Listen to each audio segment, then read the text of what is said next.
Hi friends, today is August 19th. Laurie is driving me to my lunch date today. And the reason camera is rolling is we did Northover Ridge hike, and I did not get chance to capture his assessment because we had parked two cars on two different spots. It was too late. We both were, or at least I was very tired. So today I got a chance to see Laurie in person, and I was going to ask him his assessment on my training for Northover Ridge overnight hike. And I thought, as always, I should capture his assessment for my future review and learn from his comments. So Laurie, when we did our Northover Ridge hike, what do you think of the hike and whatever we did? How I could do better, some of the things that you liked, and of course there are a few things that I could not. Why am I even saying your words? Or what? I should just ask, Laurie, what is your assessment of our Northover Ridge overnight hike? There you go, Laurie. Okay, thanks. I'm going to keep my eye on the road as I'm please. talking. So, if no offense to those who watch this, why I'm not looking at the camera. So, the intention of the Northover Ridge hike was to see how Giddish did with carrying everything on his back that he needs for an overnight trip. That's food, fuel, stove, tent, the gear we needed for moving through the mountains safely.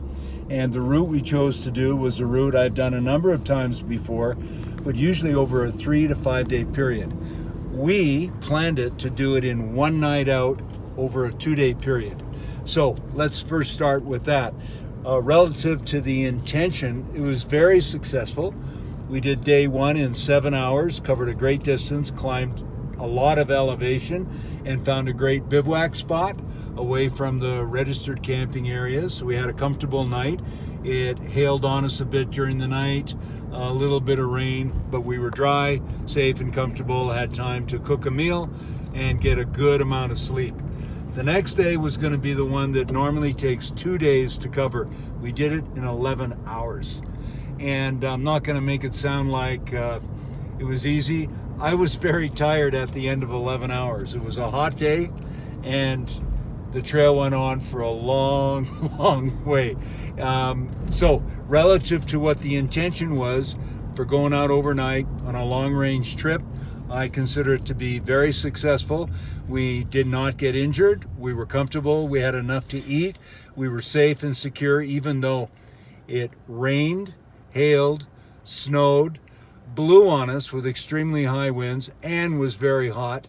But we had the right clothing for all the conditions. I did most of it in shorts, but had extra clothing in case it got colder. I wore that clothing when we went to bed at night because it was chilly. And I was right myself on the verge of, it was a little cool. I got through the night, but if my bag was a little bit warmer, I would have been better. But Giddish had a bag that was warmer than mine, and he slept through the night. So we're not assessing me, we're assessing how Giddish did on it. I'd say he did exceptionally well. He used a sleeping pad that I loaned him, and today at Mountain Co-op we picked up an improved version of the tent that we used. Very lightweight, weather resistant, and be perfect for our use and for Giddish's use, and also got a proper sleeping pad for him that weighs right around 1 pound. So we did pretty good at the Mountain Co-op today. Relative to any close calls we had, there were a number of places on the hike where there was a good level of risk. Crossing a very steep snow slope that was breaking away, we found a safe way through that. And on Northover Ridge itself, there were places where it was steep, and you really had to pay attention to what you're doing as you move along these certain sections of the ridge. But Giddish managed it just fine, as well as myself. Nobody got injured, nobody got hurt. I slipped on the trail where it was very easy because I was using a new pair of hiking shoes Giddish was kind enough to pick up for me. And they're comfortable, they work great, except they don't have the same level of grip on wet rock that my normal shoes do that I've worn out. And so I slipped and I cut my leg open. It's still healing now, 10 days after the trip, a big cut on my leg. So the only one who made a mistake was myself by falling. But that's because I was using new gear for the first time and trusted it more than I should have. So I won't let that happen again. In terms of the terrain we covered, we moved efficiently. So if I'm looking for flaws in what we did, I'd be hard pressed to find anything wrong with what it was that we did. Everything worked out smoothly. The only down part of the whole trip was I was tired at the end. It was a long last couple of hours hiking out, but it ended on a high note. We met a nice lady from Poland who's climbed over 450 mountains in Alberta, puts me to shame. And we shared a cup of tea with her and a package of almond nuts, and then she walked out the last hour with us. So it was kind of a nice completion to the whole trip that we did. I enjoyed the fact that the weather was multifaceted. We didn't just have perfect weather. We had varying conditions, of which all the clothing we brought was perfect for what we did. I don't think we carried anything more than we needed, except when the trip was over, we still had enough food to last us for another full day. So we never even came close to surviving. We were very comfortable. And so the process will continue in the weeks and months to come. We're going to be doing progressively more difficult overnight trips. The single day climbs that we're going to be doing, such as tomorrow, are going to be bringing up Giddish's skill on technical rock climbing and how to manage ropes and how to master the knots he's going to need to know before going to Everest. So as a general 5 to 10 minute review of what we did, I give it an A+. I'd say we did really good on that 2 days, Giddish.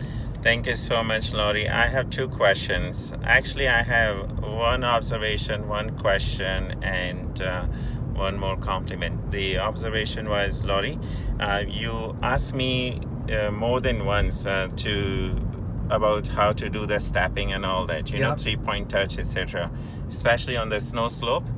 And I wasn't getting it, and I put myself at risk, as well as you did not give you the comfort that you were looking for. So for that, I'm sorry, but I will continue to work on it. You remember the steep snow slope? Yes. Where you were saying, Girish, you should have 3-point touch? That's right, and step directly above where you plant your That's pole. right.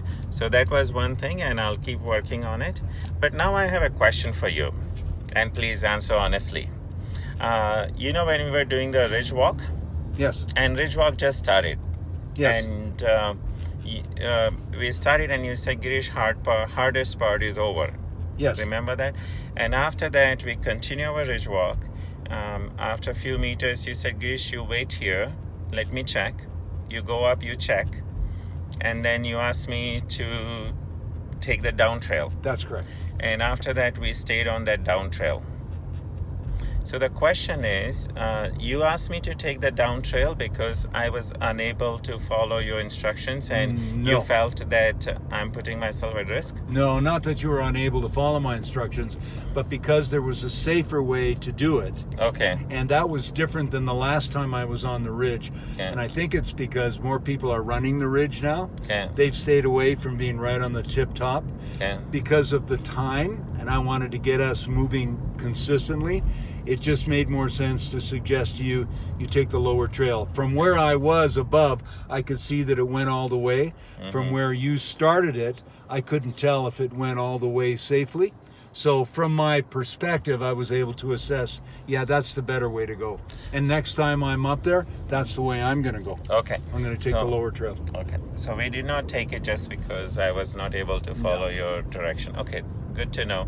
And also, guys, you need to know that when we were going to Astral Lake on our way back, the trail broke. Trail was passing a snow patch, and that ice broke off.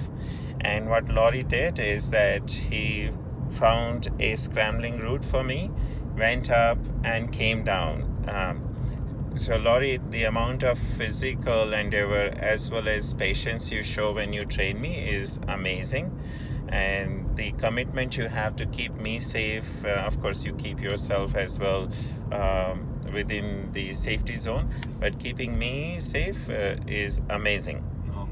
You're welcome. It was my first overnight hike, and it went well only because of how Laurie managed the whole thing. So Laurie, thank you very much. You're welcome. And I look forward to getting more training from you. That'll be tomorrow. Yes, tomorrow is coming, and I'll let all of you know how I do, and I'll get another A. I think, what is a fail grade? F?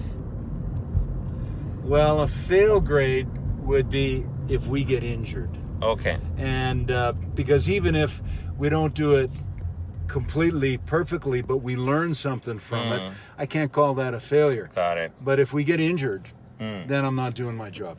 So, oh no, and I think it would be more of my fault that I did not capture your direction or guidance properly. But thank you so much. I'm looking forward to tomorrow. Same here. Bye friends. Talk to you again. Bye.